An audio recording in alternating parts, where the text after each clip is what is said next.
Welcome to Lion and Blithe. and Lion. So, special Lion. guest today. Another special guest.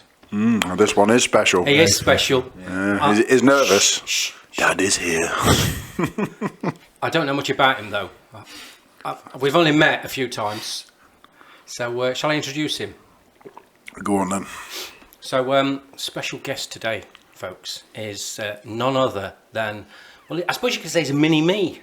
Mini-me, possibly? But bigger in size. But bigger in size. So, special guest today is the one and only Jim Turner. Hello, Jim. Hello, Dad. Thank you for The baby boy. the introduction. Thanks for having me. Been looking forward to this actually. Yeah. I have been looking forward to this. To be honest with you, the moment you told me you wanted to come on here, I thought that's going to be interesting. Father and son, you know what I mean? You're better looking than him, obviously. So I wouldn't even say he's your dad. Like, if, didn't say anything. nah. Well, He obviously gets it from his He is a mother. lot younger than me. So he will be better looking, won't he? I should have seen him as a But lot in younger fact, than you. yeah, he's better looking than me. So what's your excuse? Because you're a lot younger than me. What are you trying to say? Well, you are That you're better looking than me? Yeah. No Yeah. comment there, mate. I don't want to hurt your feelings, All right, fair if enough. I'm honest. But Anyway. no, it's good to have Jim here. And yeah, do you know what? It's really, really nice to have my son here, to come on the podcast, to want to sit next to his dad within 2 meters. Yeah, Roughly, yeah. roughly. We'll So, see if you're saying the exact same thing at the end of this podcast. You know what I mean? So we've got the table set up quite nice. We've got some red wine. What else we got? Water. Jim's got water. Very good, Jim. Hello. So, Jim, what's new? What are you up to at the moment? Go What on. is new? Okay, so what is new? Well, first of all, I'll probably say like the reason I wanted to come on here is obviously out of nowhere. Obviously, I saw that you started doing this. The video just came up on my timeline on Facebook. Yeah. And I was like, oh, here you go, Dad, with another one of his creative projects. And I'm like, One of many. okay, let's obviously give this a go. And I watched it, and within about, I was at work, and sometimes at work it takes a little extra love from somewhere to kind of get you in the groove of what you're doing. Yeah. And within 5 minutes, I was hooked. Like any other podcast that has any sort of interesting character or personality or subject or content on it, I was hooked. I was like, I'm down for this. Like, obviously, how I perceive it, right, is obviously I know Dad, I know you now, and the way I saw it is like your chemistry between each other. So Dad, I know, is like a bit of a soft touch. In a very good way, and I feel like you're a soft touch. Oh, I fucking hate him. yeah. I'm going to be honest. But Feelings mutual.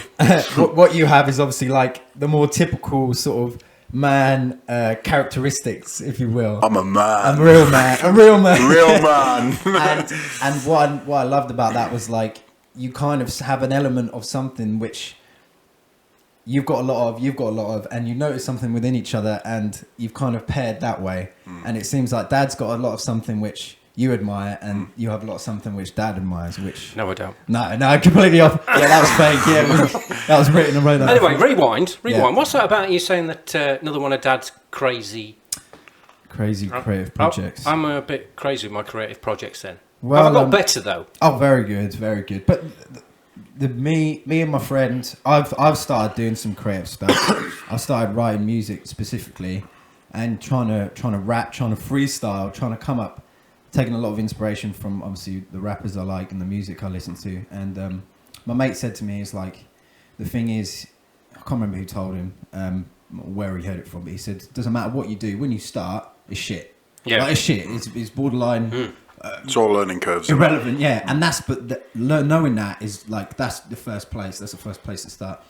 And I'm never saying that any of your stuff was shit, because it's like, to me, it's like I know who you are, so I know what you're putting into it. I know the character you're bringing to whatever you're making, so it's like I can recognise that. But it was shit to start off with.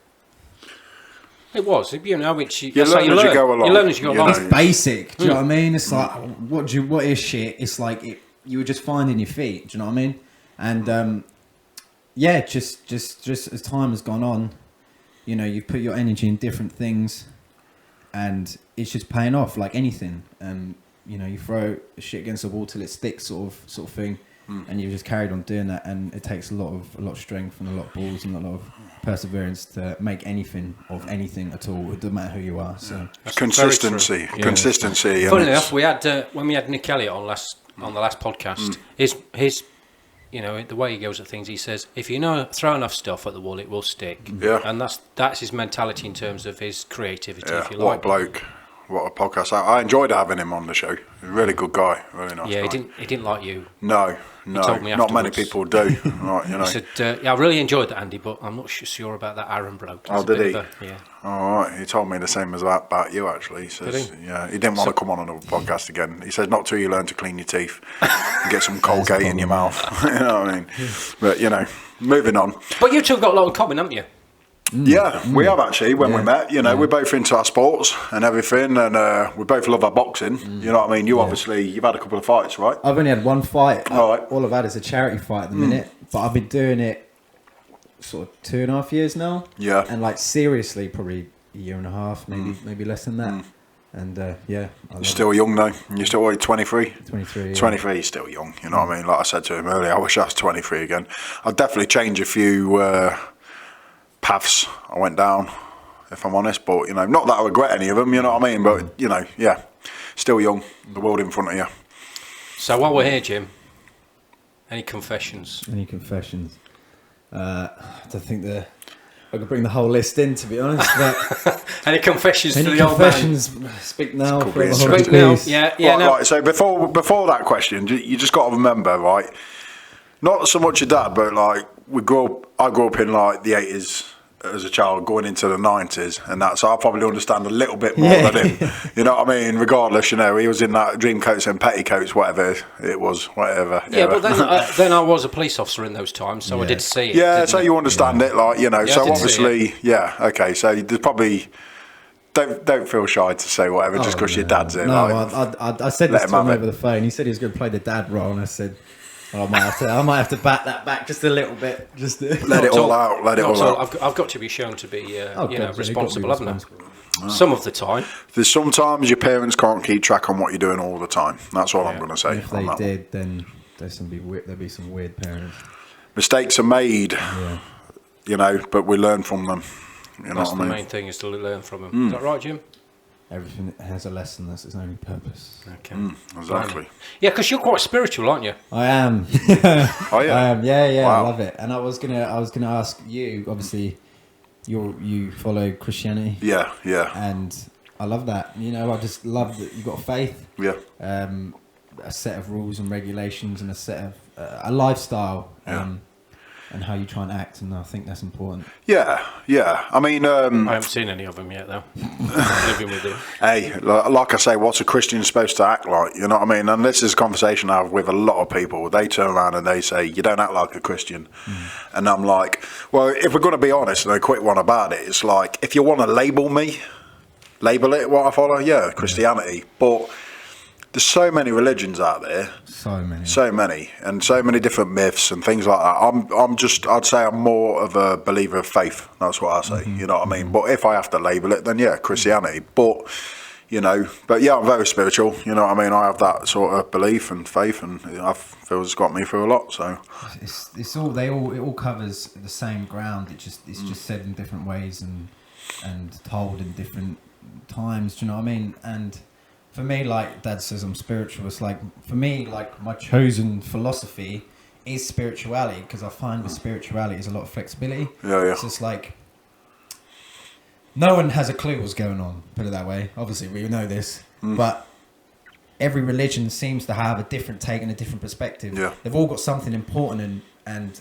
important and introspective to say, and it's like everyone has a right to do that, and these obviously religions are created of it God knows what time, and they speak big words and they all deserve a place. And I think listening to certain things and picking and choosing, that's what I do. I pick and I choose what matches with me, what I find intuitively syncs with me, and then I just kind of use that as a general philosophy in my life, basically. Go with what your heart tells you, mate. That's what I'd say. You know what I mean? Just follow your heart, and you know, we'll have our own reasons why we all, you know, turn to a bit of faith or spirituality or whichever you want to call it. You know, what's yours, if you don't mind me asking?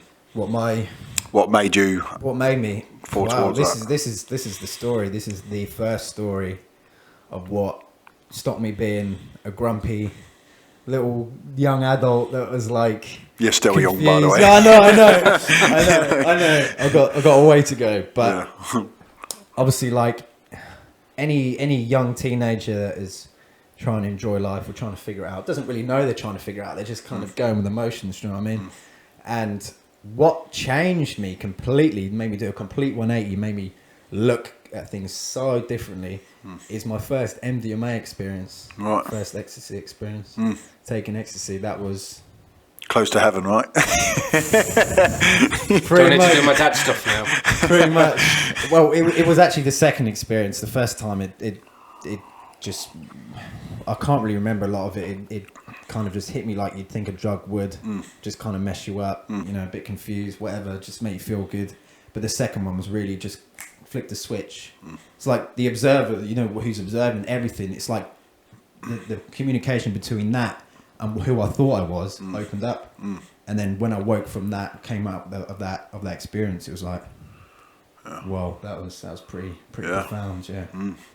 And you know what? That's that's what drugs do, innit? You know, it's changes chemicals in the brain and things like that. You know, and it's people react different to them. I've seen some real horrendous effects from drugs. You know, especially when I was a doorman. You know, a bouncer and stuff like that. You know, drugs everywhere. You know, especially the big raves when we did the raves.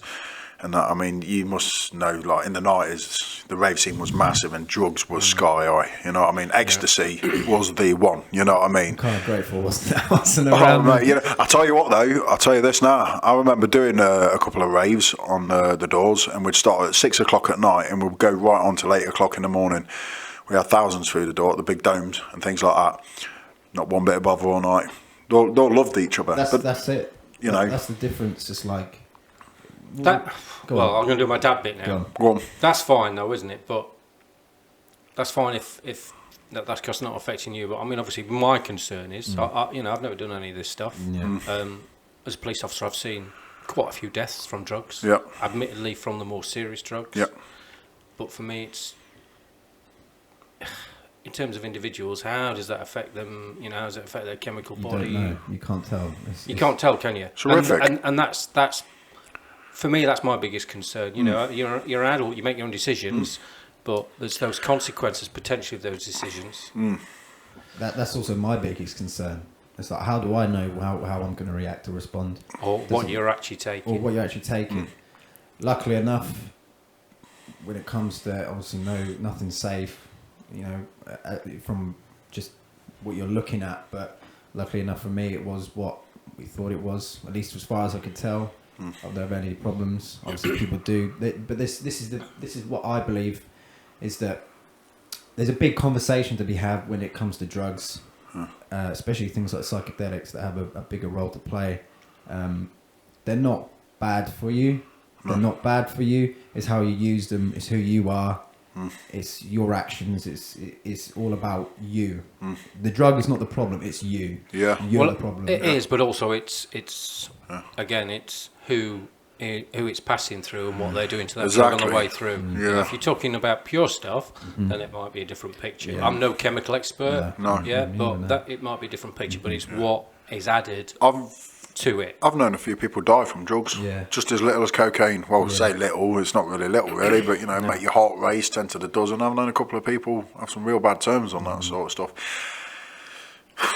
It's not nice. It's not nice to see, but then, you know, it definitely needs that conversation, and you know, whether, you know, people talk about legalities of whether we bring cannabis in legally and all the rest of it, and the medical benefits. Clearly there is some evidence in terms of medical benefits, so I suppose there's an argument for both, that in terms of, you know, if they do bring it in, as long as it's controlled properly, then that is you could argue that that's possibly a safer way. Because we take drugs every day, don't we? Of course we do. Prescribed drugs. Oh, It's in our coffee, it's in everything. So Sugar there is, I suppose, the argument for that. And, you know, I'm going to be a protective father and say, you don't know what you're taking.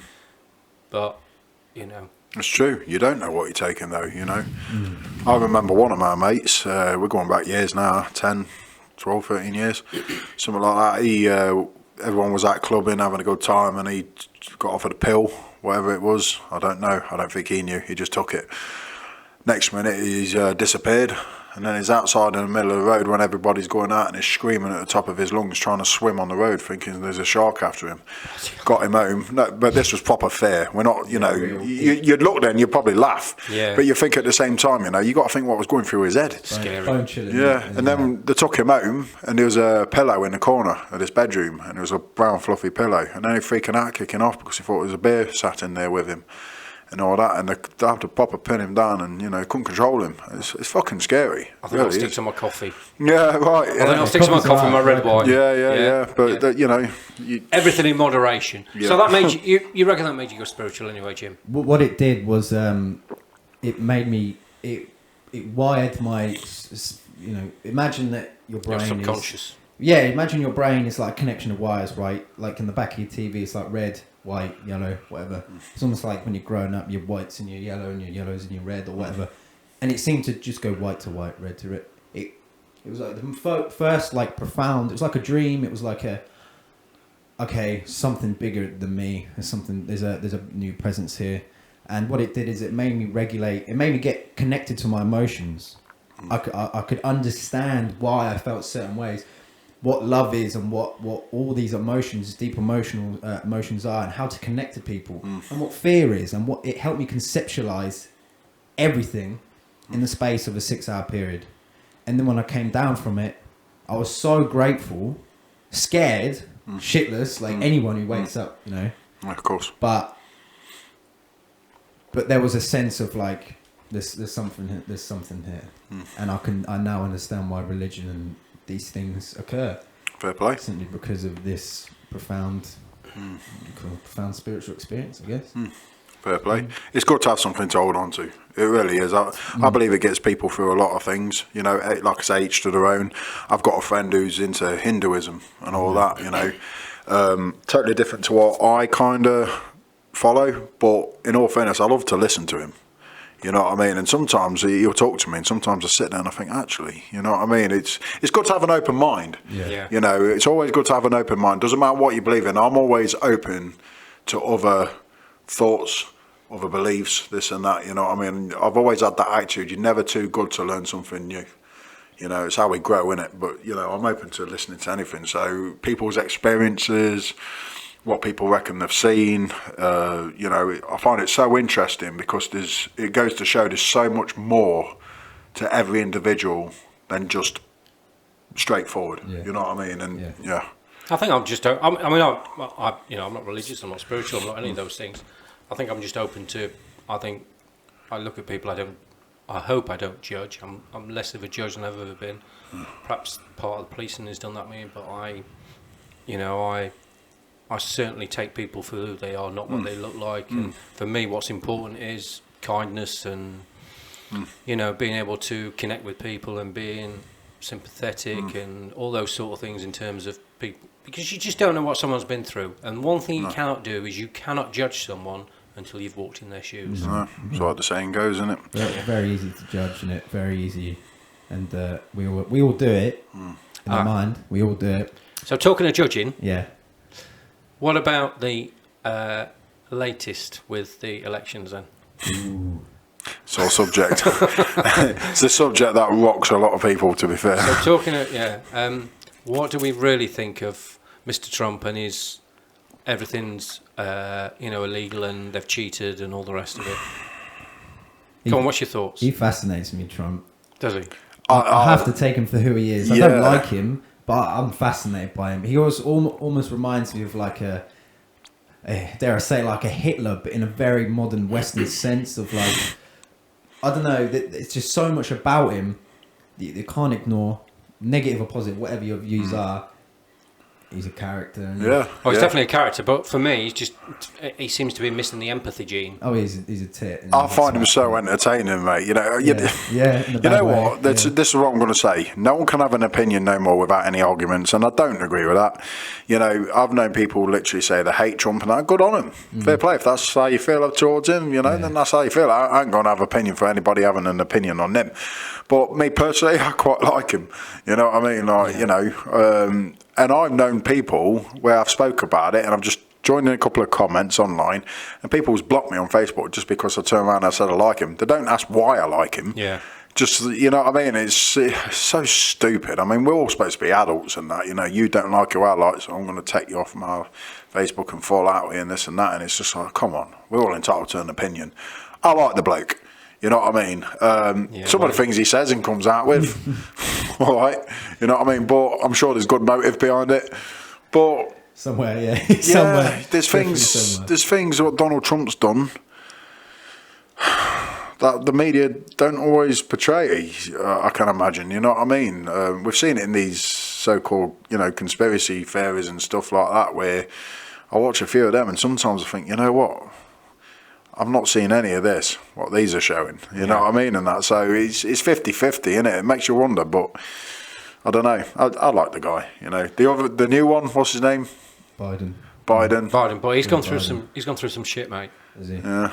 Well, I don't know too much about him. Well, if I'm he honest. lost his I don't know if it's his first wife, but he lost his first wife and daughter or son in a car crash, and then lost his son 2 years ago to brain cancer. So he's got the empathy gene. He's you know, he's been through it. He's missing what Trump. He's got what Trump was missing. Sorry. Yeah, he's completely opposite. So it'll be interesting to see what does happen. You know, I mean, America is a very diverse country and a very fractured country, I think, in terms of because of that. Potentially because of the way Trump has been or the way Trump has been portrayed, whichever way you want to look at it. So it'll be interesting to see what happens. But how much power they have in terms of the Congress, is it, that has most of the power? Or? I think so. So I don't know. It'll be interesting. But I just find it strange that, I mean, just for me, it's just, you know, him saying that, you know, I think it's been cheated because of the postal votes, and that's just a bit. Who knows? I don't know. It's a bit, you know, Teddy's out the pram sort of thing. I don't know. And you know, I'm not even going to comment because I don't know. Yeah. Maybe he's right, maybe he isn't. Who knows? But I'm not going to say a comment because, like, I'm no expert. And at the end of the day. Okay, so talking serious subjects. Then back in the lockdown. For me, I don't know about you, but it doesn't seem that much different. I am concerned that I'm going to put this out. I'm concerned that it seems the big companies seem to be fine, you know, like the Tesco's, the Morrisons, you know, of course, the Poundlands, all the rest of it. They're all open. All the coffee shops, the big ones, Costa, Starbucks. They're all open. You know, It's the individual small businesses are the ones that are suffering. That are having to lock down, you know, individual hairdressers and all the rest of it. Why is that? Exactly. What is going on here? Something ain't right. You know what I mean? I don't really want to go into too much what I think because everybody's got a different opinion. I'm not here to cause any arguments on the show, but straight away I'm like, well, why is that? Why we got to lose all these small businesses, but all these big multi-billionaire businesses? It's either a lockdown or it isn't. That's it. I said this to a guy earlier on my Instagram. He was saying that he was struggling with it a little bit, and I said it's like a half-hearted lockdown. It's like, I don't know whether I'm coming or going. Things are open. It seems the world seems to be moving at a pretty similar pace as it was before. But we can't do what any human being desires to do or needs to do for that fact. So, you know, it's I completely agree. You know, we've got to protect people and all the rest of it. But you know, when there's a lack of inconsistency, that's what concerns me. You know, if you've got to do what you got to do, then that's fine. And just before you start, I read something today. You know, the vaccine that they've possibly come out, the chairman or the CEO of that particular place sold his shares on the day or the day after that was announced, making a lot of money. Yeah, I heard that as well. I know a lot of people don't want to touch this vaccine, mate, and I'm not sure I want to. You know what I mean? Like, they reckons it takes 10 years at least to come up with a vaccine for whatever. You know what I mean? 10 years to really balance it so out. you know, this one's been what, a year? Less than that. Less than that. I'm sorry, but Unless there've been some fucking good scientists working overtime. Who knows? But you know what I mean? Like, yeah, I'm not too keen on it, if I'm honest. I speak to a lot of my friends, obviously, and they're like, no fucking way. I don't, You know what I mean? I Like, don't know what to, I don't know what to think. I don't know what to think. I don't know what to think, but I'm waiting for a test dummy. That's what I'm waiting for. yeah, right, yeah. Someone else there, and then keep an eye, close eye, and then we'll make judgment from there. It's sore subject, isn't it? I don't want to say too much because, like I say, I don't want to sound like I'm saying what it is when I don't know. But at the same time, you know, we're all entitled to an opinion. We're entitled to how we feel, or we're supposed to be. You know what I mean? It seems to be these days you can't put certain things on Facebook. One, because if you offend anybody, what's the world come to? It seems to Seriously. be like, I think it's been so one-sided with a lot of things that there needs to be a rebalancing of like what's appropriate and what isn't. Yeah. And I feel like when someone says something slightly off scale, that there's maybe a selection of people who are born into like people who were born 3 years after me are born into a completely different world. So it's like their reality is different to ours, and there needs to be more communication. It just seems to be sometimes very jumpy. There's no conversation. It just seems to be very argumentative and not really much conversation. People get their pride stuck in the way, and instead of just talking about it, people get offended, and then the people that are offended then get offended by the fact that they've offended someone. So it's like, World's gone mad. what do you do? I got confused then. Completely confused. Yeah. Exactly. Yeah, That's the point. That is the point. You know, it's. Do you know what, mate? I mean, I have my arguments with myself over social media. Okay, I mean, it's ironic really because obviously we put this over social media. Yeah. And my personal side, I've started to drop that off social media. Obviously, as you know, I go under Andy Blythe. My real name's Andy Turner, but I've started to do that because obviously my business or the things like this that I do it under Andy Blythe. I mean, you, like yourself, you're sharp. Yeah. But no one knows my real name. You know, I keep it that way. You know what I mean? But you know, Sharp is my exactly persona. Yeah. You know what what are I you mean? going to be, Jim? What am I going to be? Are you going to be Jim Blythe? Jim Blythe! Not if he wants to go anywhere in life. yeah. Can't have that name around my shoulders. Yeah. I'm just sticking with my name, to be honest. Just It's stick with your like, name, Jim, as yeah. long as I can create, like my name is my brand in my eyes. So it's like if I can stick true to my name and So talking of branding, Jim's a painter and decorator. Should we give him a bit of a yeah. plug? Nice one. Tell us about your painting and decorating, Jim. painter and decorator. Is this your own business? Yeah, or? this is my Okay, business. Sweet, Yeah, sweet. work for myself, obviously, and it's just me. Most of the time, I get some people to help me every now and then. But I've been doing it about 4 years now. Cool. Started in commercial painting and decorating, actually, or paint spraying anyway. Working for my ex-girlfriend's dad, and he got me the job. I was working at McDonald's at the time, and I want another job. I was like, I can't work at McDonald's. Anyone who's worked at McDonald's knows McDonald's is McDonald's. So he gave me the opportunity. Other fast food places are available. Yeah. I was at McDonald's the other day. I hated it. It makes me feel awful. Oh, doesn't do you know what? I ain't had a McDonald's Don't for jump me ages. straight on that way, no. And I just, it just tasted, I didn't taste of anything. it tastes like shit. It's synthetic. It does, mate. It's It rank. does. I But it hate is amazing. McDonald's. There's some sort of kick. Like, it's like having a dirty drug. It's like, Oh, it was awful. it's a dirty high. It just doesn't feel right. You kind of enjoy I it. feel sick after eating any Yeah, McDonald's. no, it's I like fine. McFlurries. Oh, yeah, they're good. Well, I used to like the, sorry, I'm putting in, Jim, but I used to like the milkshakes, but I had a milkshake and it was Really. rank. They must have changed the recipes and made them It more was safe rank. because the flavour has disappeared over the years. Oh, it's probably a good thing because I don't want another one. No. Anyway, so yeah, painting and decorating. Painted, decorating. Started labouring for a paint spraying company. We went to like power plants, places like British Sugar, some quite big places, quite big contracts, big work. Started doing that for about 6 months, and then gradually started doing my own bits, sort of decorating on the side. And since then, I've just gradually built it up and up. My name, that's what I mean. It's my brand. It's me. It's like people know me as me. Like I'm a decorator. So JT Decorating JT Service. Sounds good, doesn't it? Facebook, JT Decorating. And yeah, I do enjoy it. The more, it's a really weird. I'm still coming to terms with it. I think it's because this is a skill. People say, "Oh, you can push, you can paint." It's like, well, not as easy as that. I Is can it? piss better than you, so Yeah, right. And obviously people find it really boring, and there's a lot of patience that's required for you to do the job. But you have to find the middle ground. There's a lot of satisfaction I get from it. It's definitely like finishing the job. You know, putting the gritty work in. You know, being picky and detailed with how I do the work and things like that, and planning it out. It's like anything. It's like my purpose. So it's like someone pays me to do a job. I look, I price it, whatever, and I look at it. How can I attack it? Do you know what I mean? It gets my mind going. Gives me something to work for. Gives me money. Gives me a purpose. It's fulfilling. It's physical as well, which you can't. Which I love. Obviously, I love sports, so that goes hand in hand with anything that I do really. And finish the job, and it feels like a second nature to me now. But I do enjoy it. When you say in sports, obviously, like we said, you're into your boxing. You know, you've had one charity fight. One charity fight, yeah. I'm going to ask you this now. How far do you want to go? I've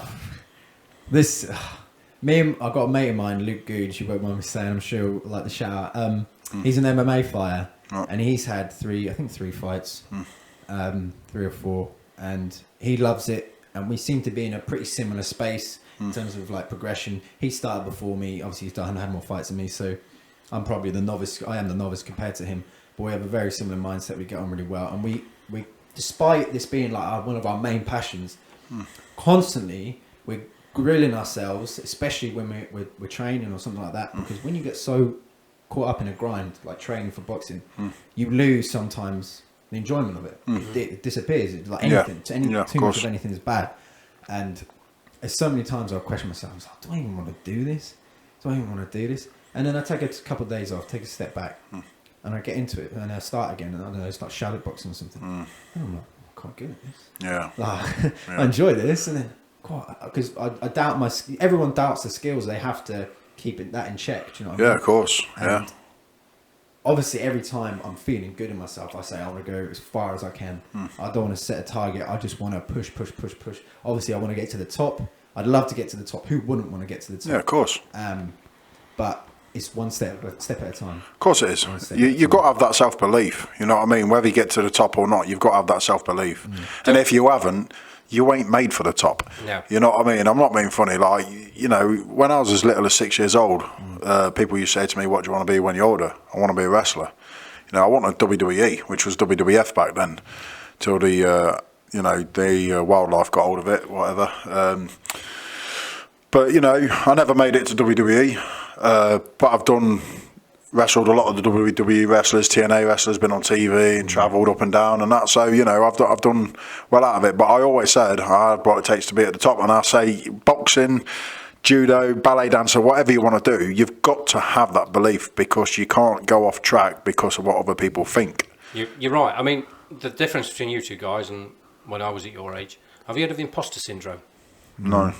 So imposter syndrome is something where you basically, that you do something, you can do something well, but you believe that you're seen as, or you don't feel confident in that, and So I suffered with that probably until I was about 48, 49.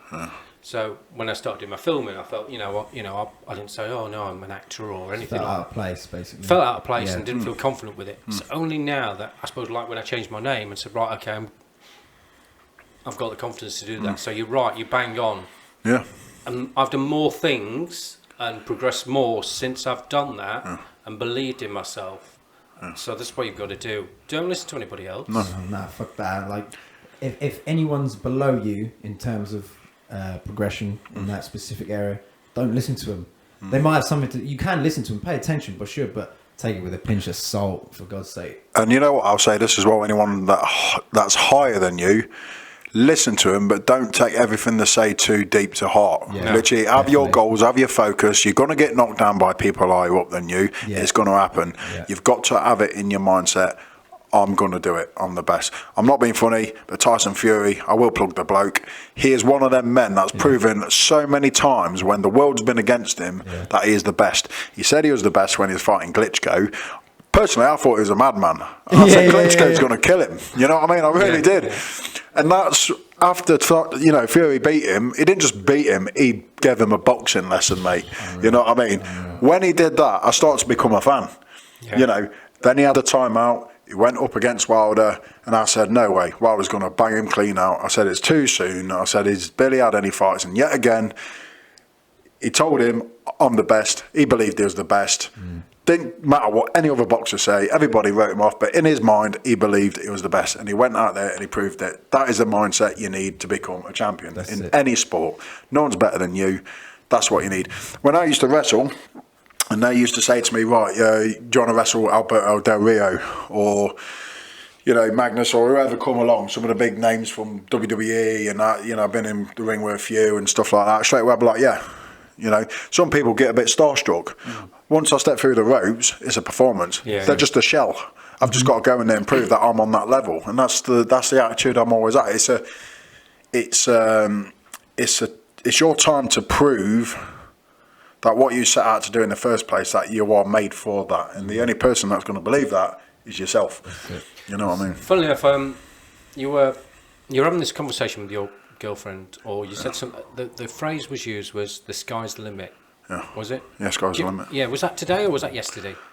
I can't remember, but it was and something popped into my mind, and because she said the sky's not the limit. She's right. The sky isn't the limit. The only thing that's the limit is your own mindset. Yeah. That is the limit. Your own mindset. So you're right. Bruce Lee said, again, Luke told me this. He said, what did he say? He said, what did he say? Oh my God, you only have plateaus. You only plateau. There's no such thing as limitation. It's like, it's an illusion. A plateau is like almost like a safe ground. It's like a checkpoint. Yeah. It's like observe your environment, get to know it, and then boom, go straight back into it. And that's all there is. You don't stop. You don't stop until you're dead, basically. No, of course, and like I say, you're young enough. Go for it. But there will come times if you get them opportunities to fight guys that are probably higher ranked than you, or this or that, if that's what you're going to go into. But if you believe that, I'm a bit worried, I might lose this one, then you're going to lose. Simple exactly, as. You've got to go in there and be like, this guy's time's through because I'm stepping up now. I'm showing, that's, you've got to have it. It's champion mindset. You know what I mean? And you've got to act like it, and you've got to act like it within the space. Yeah. And you will get slated. You'll get slated. You'll get haters. You'll get it all. You just got to block it out. Block it out. Sometimes, I said this the other day to my missus, so a lot of it's to do with confidence. A lot of it is, in fact, everything's to do with confidence. I think it is all, yeah. And you know what? It's not even the confidence in yourself. Sometimes we let the opinions of other people get into our minds that much that it prevents us from reaching our best abilities. I said to my missus the other day, right? She's got a cracking figure. And she'll get ready, plug in your babe. she'll get ready at night time, and she'll walk in, and I can see she's a bit conscious of herself. And she says, "I ain't got a confidence, this and that and the other." I said, "Okay." I said, "So you're trying to cover yourself up while I'm here? You know what I mean? If I was outside of the room, would you care? Well, no. Would you have confidence in yourself? Well, yeah, if you was outside the room because there's no one watching."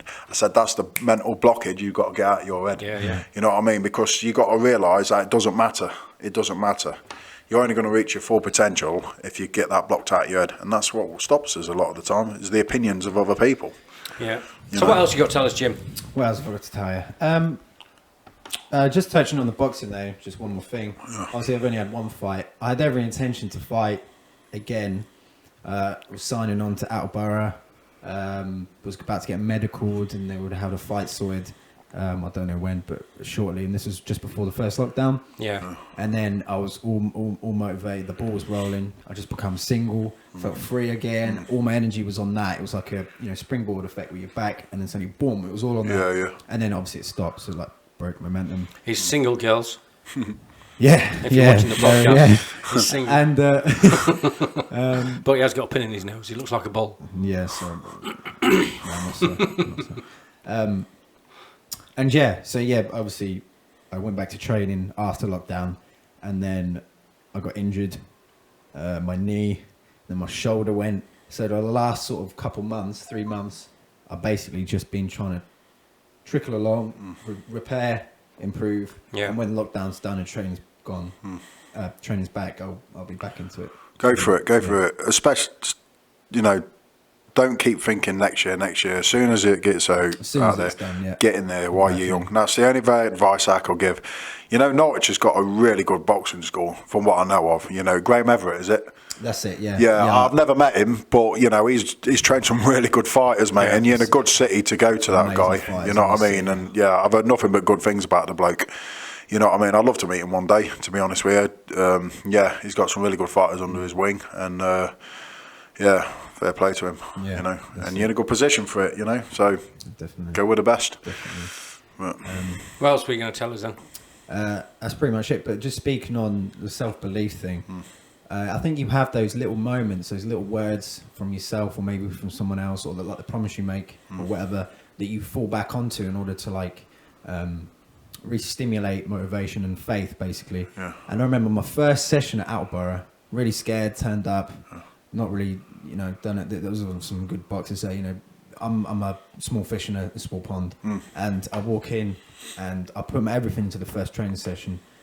And at the end, one of the coaches goes to me, he didn't speak to anyone else, and he just tapped me on the shoulder and went, "You got a talent you have, keep working hard." And it was like I just didn't expect it. It's like, me, talent? Come on, playing games with me here. it's a buzz though, right? And that's it. And I remember my girlfriend at the time, went back and I told her, and I was like, I just can't believe it. It was like a dream come true. And since then, that's been sort of a big pinnacle for, come on, I know what I'm capable of. Go out there and get it. He's a fit lad, mate, because he's come along to my boot camps a couple of times. Yeah, I have my bib colours, I have my blue, reds and greens. Greens are sort of a licence to kill sort of thing. OAPs and Yeah, and Jim's joined in with the greens, and he's right up there. He is right up there. I mean, you give Alex a run for his money, don't you? Yeah, when I come along, that wasn't my peak fitness. That was, at the time, I was going out and drinking and smoking and things like that. I was fit, but... Smoking? Oh, yeah. I do, not very often now, but... Dad mode. Yeah, that's it. And social smoke when I drink. Social smoke? What's social smoke? When you've had a drink and that you have a smoke... Social wank? Social wank, sometimes. Do you do that when you go out and have a drink, do you? And just a nice concoction, gives you a little buzz. It's weird you say that, because when I've gone out and I've hit the drink in the past heavy, sometimes I've ended up with a fag in my mouth. That's it, mate. And I don't even smoke. Never have done. No. But there just seems something like, I'll try it when I'm pissed. I don't know what is it, like if some chemical in your brain changes and it just seems like a good idea to have a fag. I don't even like it. I think that's it, yeah. It's weird, isn't it? It really is weird. But yeah, so it's fit lad. Yeah, good on you. Oh, what you did 10k the other day? You did that 10k the other day? 10k. I did it in 48 seconds. 48 seconds? Yeah, Bloody hell, that's quick. Yeah, you're joining the Justice League next with Flash. 48 minutes and 8 seconds, I think, off the top of my head. It was at Whitland Park, and obviously around the pond. What I was not frustrated, but it was definitely a factor. So I make all the excuses in the world, but obviously I was happy with it. That's the furthest I've ever run. That's good. 10k is great.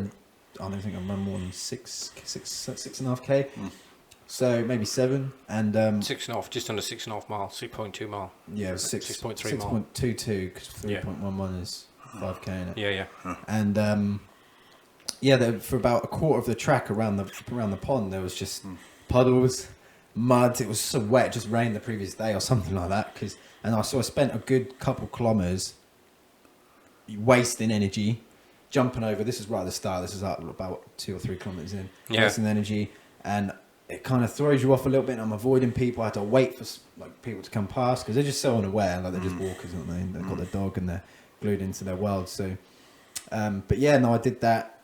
That was a hell of a pain I went through. It was painful. That was a hell of a pain. Got about 8 kilometres in, and my ankles were hurting. I was holding back vomit. It was like I was running along, swallow it straight back in. Yeah, focus like. Bloody hell, yeah, that's pushing it. It did about 4 or 5 times, and even my stomach was like, my abs were like aching because of all the sort of, turning and just keeping balance and stable. Really, It's cool. I'll have to come for a run with you sometime. definitely. Definitely. Your dad said G&2 run, and I like running, but you'll have to go easy on me at first. You won't be keeping that pace, mate. The last 10k, I've only done 2 10ks. The last 10k I did, which I did push myself. Yeah. I did it in 50. I mean, there were some hills involved because the Trouse one.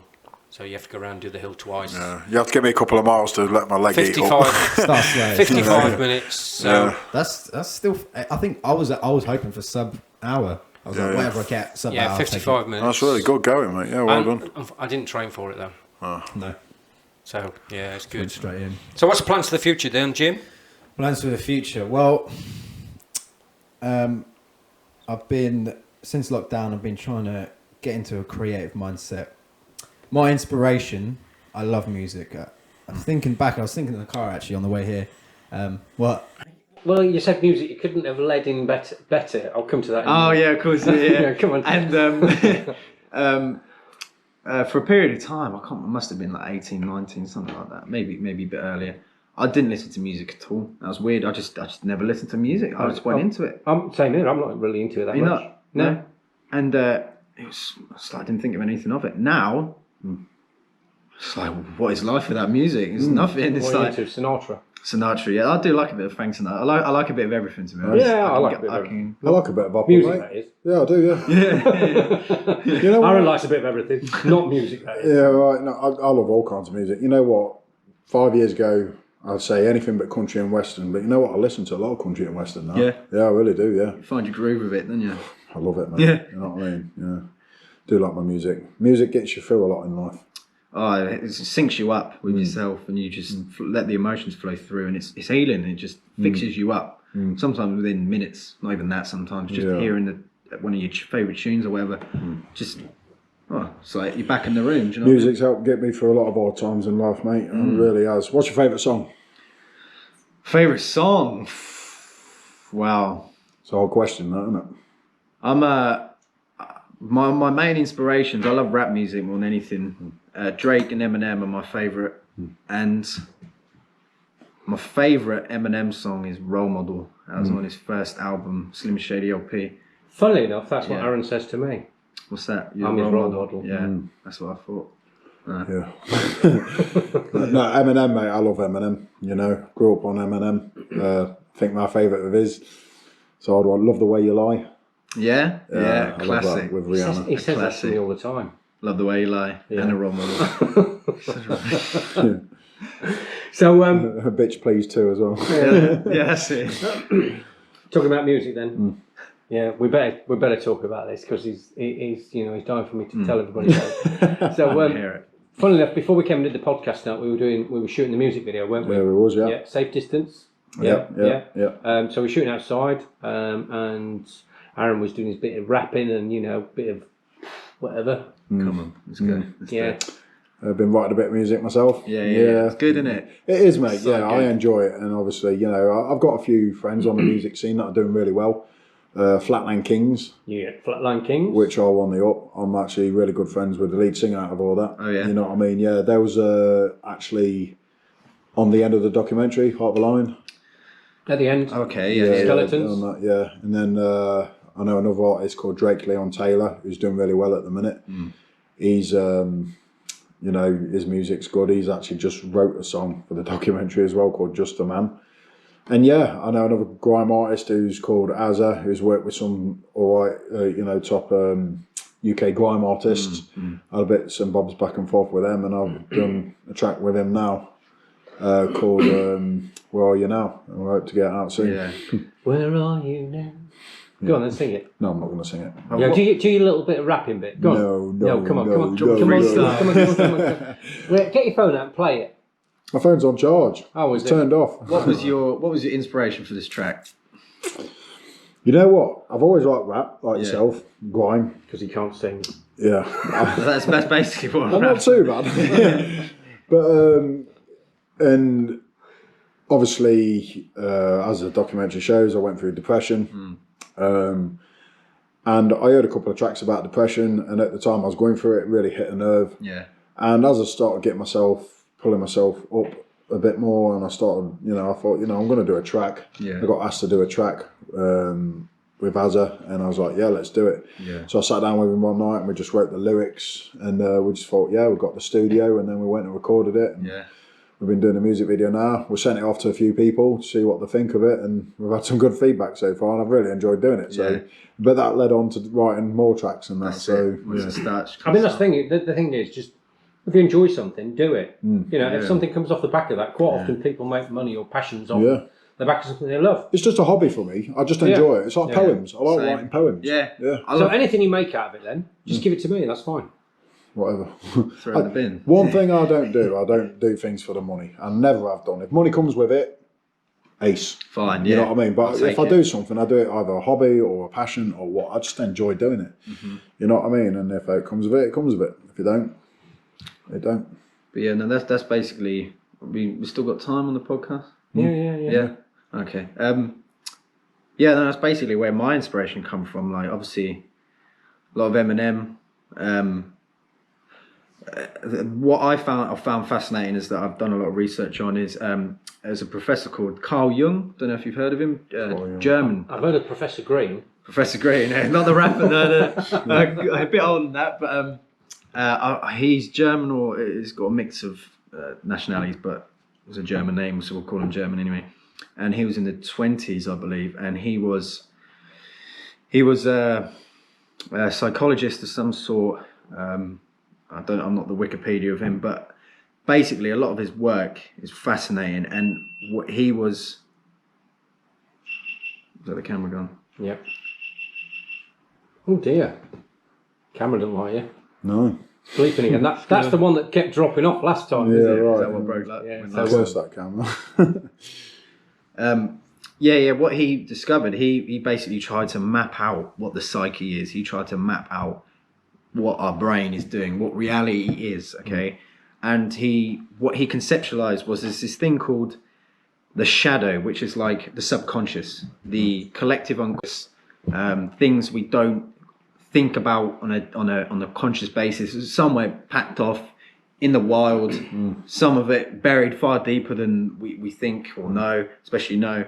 And obviously this is where a lot of spirituality and meditating and psychedelics come in. And it's like, what happens is you have to bring your unconscious to the conscious in order to work on yourself, to become a full human being, to become a full individual.